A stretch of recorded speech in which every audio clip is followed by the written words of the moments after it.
उसका हेल्थ पर effect, present situation क्या है, इसके बारे में वो अनकंसल्ट है, अनकंसल्ट। ऐसे ही सराफ साहब की किताब को वाचना, किताब को पढ़ना, उसका प्रचार करना, उसको ग्रास्प करना और उसके प्रिंसिपल्स को आज की हालात में लागू करना, ये 3 डिफरेंट एस्पेक्ट हैं लाइफ के, 3 डिफरेंट।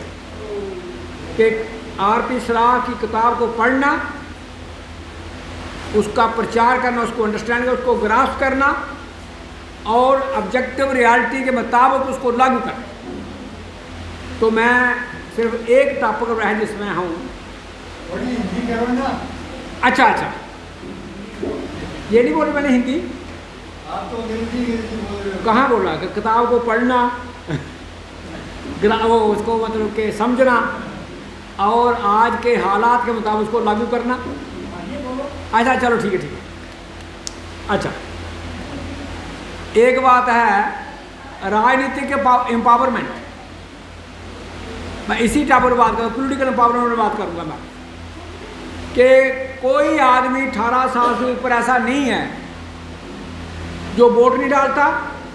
एक बार पंचायत में या वार्ड मेंबर में या असेंबली में या मेंबर पार्लियामेंट की कंपेन नहीं करता, घर बैठे हुए किसी पार्टी की वकालत नहीं करता, हर आदमी करता है और वोट भी डालता है, चाहे वो पंचायत में डाले, वार्ड म्यूनसिपैलिटी में डाले, असेंबली में डाले, ब्लॉक डेवलपमेंट कमेटी में डाले, डिस्ट्रिक्ट डेवलपमेंट कमेटी में डाले, वोट डालता है, बात भी करता है, मगर सराफ साहब की पड़ी हुई लाइनों से हट करके बात करता है।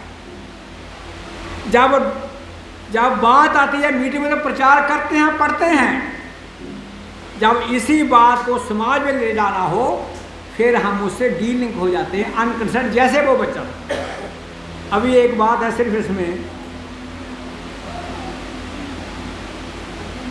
एंडिंग ऑफ स्टेट पावर, मतलब कि ये जो फंडिंग है, पार्टी को फंडिंग जो आती है, पार्टी को फंड्स आते हैं, जैसे अभी जो 3 बिल बने हैं ना फंडिंग के, एक तो इलेक्टोरल बॉन्ड है, एक बात, एक इलेक्टोरल ट्रस्ट है, 2 एक फॉरेन फंडिंग है, 3 एक ला कानून ये था कि कंपनियां अगर अपने प्रॉफिट का 7.5% से ज़्यादा है, प्रॉफिट का 7.5% से ज़्यादा है, पार्टियों को चंदा नहीं दे सकती।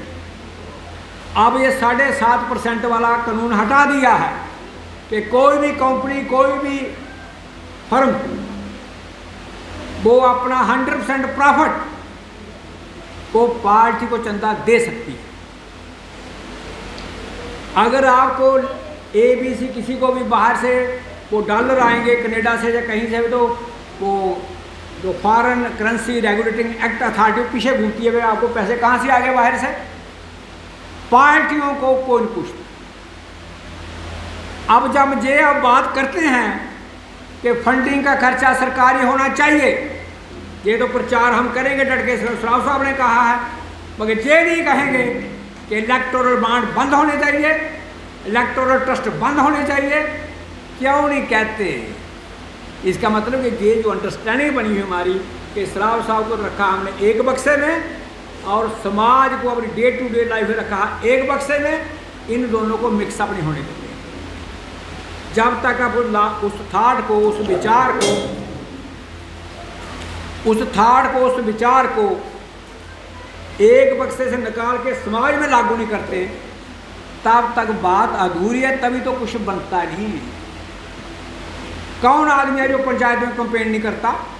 कौन आदमी है जो ब्लॉक डेवलपमेंट कंपेन नहीं करता? कौन है जो MLA की कंपेन नहीं करता? कौन है जो वोट नहीं डालता? अगला बात है राइट टू रिकॉल। सब राइट टू रिकॉल के लिए होल्ड करते हैं, मगर आपके संविधान ने दिया राइट टू रिजेक्ट। हम राइट टू रिकॉल होल्ड करेंगे क्योंकि सराफ साहब ने लिखा है, मगर राइट टू रिजेक्ट मतलब नोटा पर स्टैंप नहीं लगाएंगे। तो पार्टी के दायरे में घूमते हैं हम। जब हम पार्टी के दायरे में घूम करके लेस एबल, जो कम शैतान है, उसको हम वोट डालेंगे, इसका मतलब हम कारपोरेट सिस्टम के फ्रेमवर्क में प्ले कर रहे हैं। सराफ साहब की बात को अलग से पेश कर रहे हैं कि उन्होंने लिखा हुआ है कि लोगों को एमएलए को वापस बुलाने का अधिकार चाहिए, मगर ये राइट टू रिजेक्ट उसी का एक पार्ट है। ये सब क्रिमिनल है, हम किसी को नहीं, हम कहते हैं ये इनफेक्टिव है, तो जब तक ये कानून नहीं बनेगा राइट टू निकाल का, तब तक आपकी बात कहना भी इनफेक्टिव है। तो जो मिला हुआ है आपको, उसको भी हम उससे नहीं जोड़ते थे। मतलब कितना गैप है हमारी थिंकिंग में, हमारे प्रचार में और हमारी प्रैक्टिस में।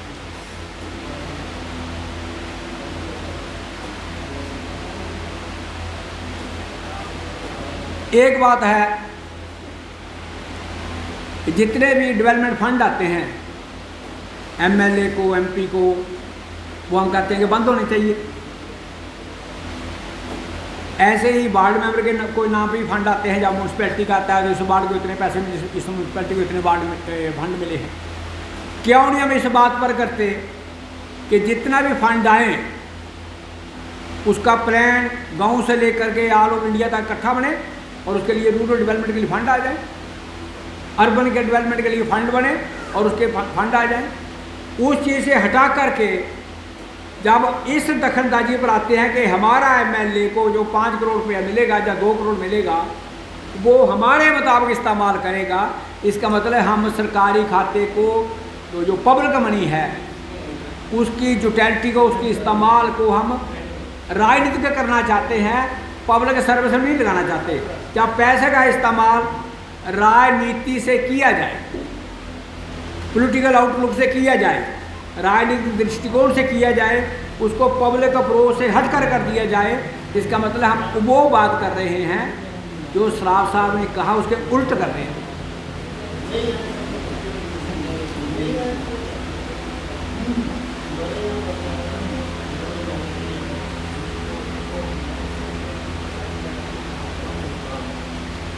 हाँ, एक और है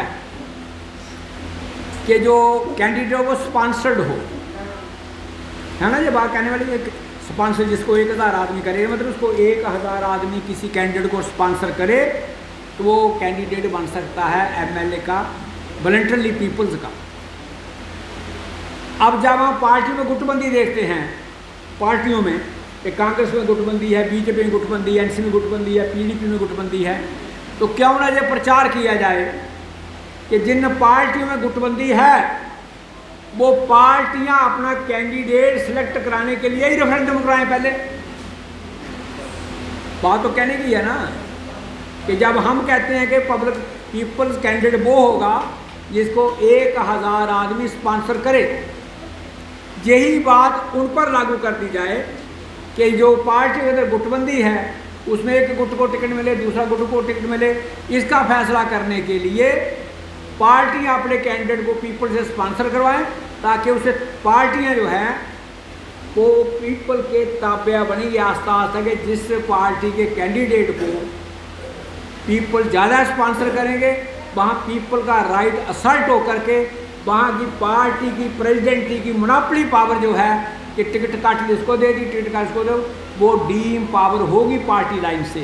ये छोटी छोटी बातें हैं जो इस पर लिखी गई है, मगर हम डे टू डे इम्प्लीमेंटेशन में हम कंपेन भी करेंगे, पार्लियामेंट में भी कंपेन करेंगे, इसके साथ भी जाएंगे, उसके साथ भी जाएंगे, पर इन चीज़ों से हट करके। तो मेरी आपसे जो रिक्वेस्ट ये है कि अगर हमने सराफ साहब की धारा को पढ़ना है, विचार को, और उसको समझने के बाद समाज में हम मिनिमम कम से कम कितनी वास्तविकता पर ला सकते हैं, कितना उसको लागू कर सकते हैं, अगर ये नहीं करते तो फिर बात में है वो समाज में फैलती नहीं है, ना पेनिट्रेट होती है, ना आगे चलती है। धन्यवाद। एक भी बात